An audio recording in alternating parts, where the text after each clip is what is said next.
আমাকে বাঁচাও, আমি এই গাছের ভেতরে বন্দি।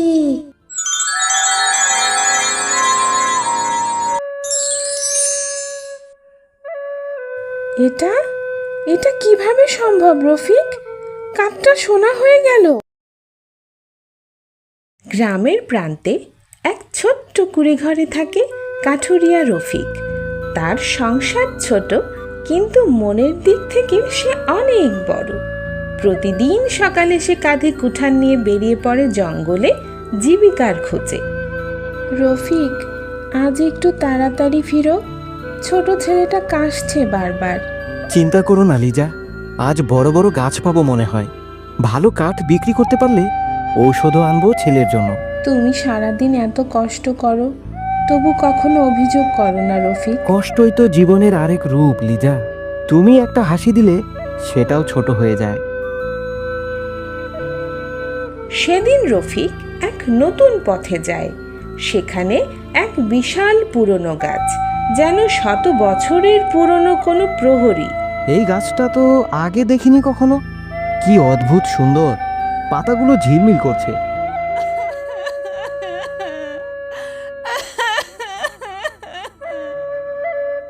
কে কে কাঁদছে ওখানে?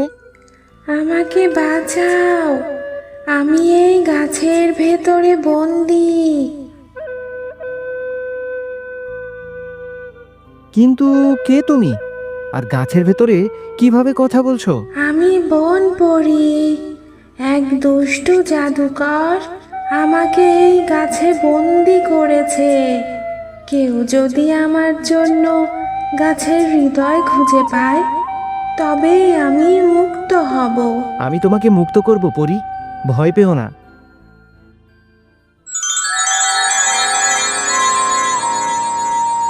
এটা কি কুঠার? কিন্তু এটা তো জ্বলছে। হ্যাঁ রফিক, এটাই সেই জাদুর কুঠার।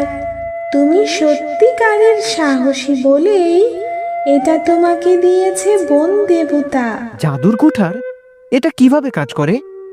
এই কুঠার দিয়ে যা কিছু কাটবে তা সোনায় পরিণত হবে। কিন্তু মনে রেখো, যদি লোভে পড়ে অন্যায় কাজে ব্যবহার করো, তবে কুঠার তোমার জীবন থেকেই সব আলো কেড়ে নেবে। আমি প্রতিজ্ঞা করছি পরি, এই কুঠার কখনোই অন্যায় কাজের জন্য ব্যবহার করব না।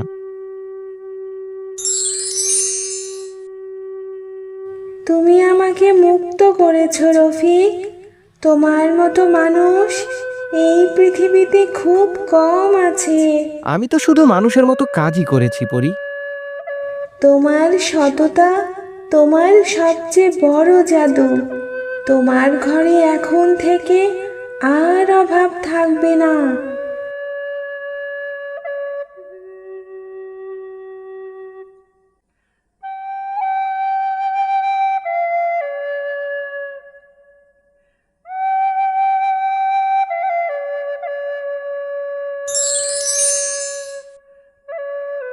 এটা এটা কিভাবে সম্ভব রফিক?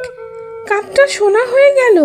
এটা বনপরীর উপহার, কিন্তু মনে রেখো, এটা শুধু আমাদের জীবনের প্রয়োজন মেটাতে ব্যবহার করব, লোভে নয়। তুমি যেমন ভালো মানুষ, তেমন মানুষ হলে জাদু করো হার মানে।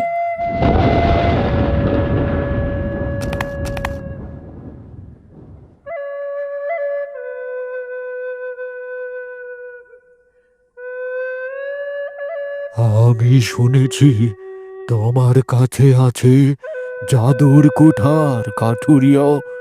সেটা আমাকে দিয়ে দাও, নইলে এই গ্রাম পুড়িয়ে দেব। এই কুঠার আমি সৎ পথে পেয়েছি, অন্যায় করতে দেব না।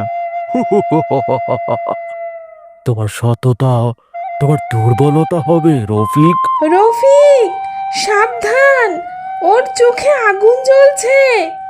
রফিক, ভয় পেও না, আমি আছি তোমার সঙ্গে। কুঠারটা আকাশের দিকে তোলো। এই কুঠার ন্যায় ও সত্যের প্রতীক।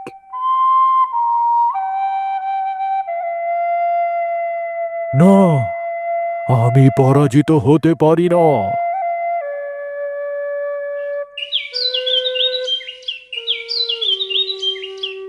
জাদুকরের অন্ধকার শেষ হলো। রফিক আর লিজা সুখে শান্তিতে বাঁচতে লাগলো।